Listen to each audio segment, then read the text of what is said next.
அஸ்ஸலாமு அலைக்கும் வரஹமத்துல்லாஹி வபரகாத்துஹு. எல்லா புகழும் அல்லாஹ் ஒருவனுக்கே.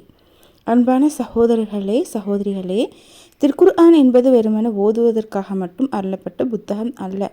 நம்முடைய வாழ்க்கையை வழிநடத்துவதற்காக அல்லாஹ் தஆலா அருளிய நேர்வழி. இந்த திருக்குர்ஆனின் ஒவ்வொரு ஆயத்திலும் எண்ணற்ற படிப்பினைகளும் அறிவுரைகளும் நிறைந்துள்ளன.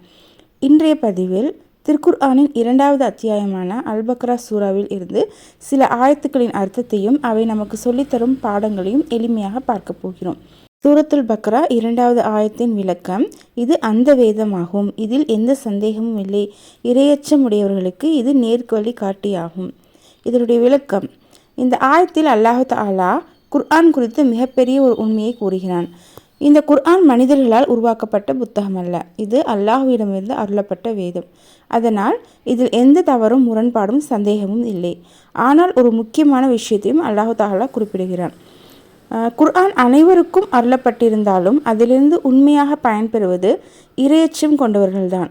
ஒரு மருத்துவர் கொடுக்கும் மருந்து அனைவருக்கும் கிடைக்கலாம், ஆனால் அதை சரியாக உட்கொள்பவர்களுக்கு தான் அதன் பலன் கிடைக்கும். அதுபோல திருக்குர்ஆன் அனைவருக்கும் உள்ளது, ஆனால் அதை நம்பி அதன்படி வாழ முயற்சிப்பவர்களுக்கு தான் அது நேர்வழி காட்டியாகும். அடுத்ததாக சூரத்துல் பக்ரா 3வது ஆயத்தின் விளக்கத்தை பார்ப்போம். அவர்கள் மறைவானவற்றை நம்புகிறார்கள், தொழுகையை நிலைநாட்டுகிறார்கள், நாம் அவர்களுக்கு வழங்கியவற்றிலிருந்து செலவு செய்கிறார்கள்.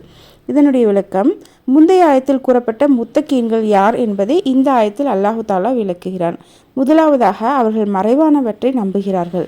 அல்லாஹ் தஆலாவை நாம் கண்களால் பார்க்கவில்லை, சொர்க்கம் நரகம் மலக்குகள் ஆகியவற்றையும் பார்க்கவில்லை. இருந்தாலும் அல்லாஹ் தஆலா கூறியதால் உறுதியாக நம்புகிறோம். இரண்டாவதாக, அவர்கள் தொழுகையை நிலைநாட்டுகிறார்கள். வெறுமென தொழுவதல்ல, தொழுகையை அதன் நேரத்தில் கவனத்துடன் தொடர்ச்சியாக நிறைவேற்றுகிறார்கள். மூன்றாவதாக, அல்லாஹ் தஆலா கொடுத்த செல்வத்தில் இருந்து பிறருக்காக செலவு செய்கிறார்கள். ஜகாத், சதகா, ஏழைகளுக்கு உதவி செய்தல் போன்றவை இதன் கீழ் அடங்கும். இந்த 2 ஆயத்துக்கள் ஒரு உண்மையான முஃமினின் அடையாளங்களை நமக்கு கற்றுத்தருகின்றன. குர்ஆனை உறுதியாக நம்புதல், மறைவானவற்றில் ஈமான் கொள்ளுதல், தொழுகையை பேணுதல், அல்லாஹ் தஆலா கொடுத்த செல்வத்தில் இருந்து பிறருக்கு உதவுதல் ஆகிய பண்புகளை நாம் வாழ்க்கையில் வளர்த்து கொள்ள வேண்டும்.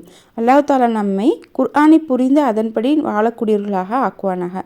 ஆமீன் ஆமீன் யா ரப்பில் ஆலமீன். அஸ்ஸலாமு அலைக்கும் வரஹமத்துல்லாஹி வபரகாத்துஹு.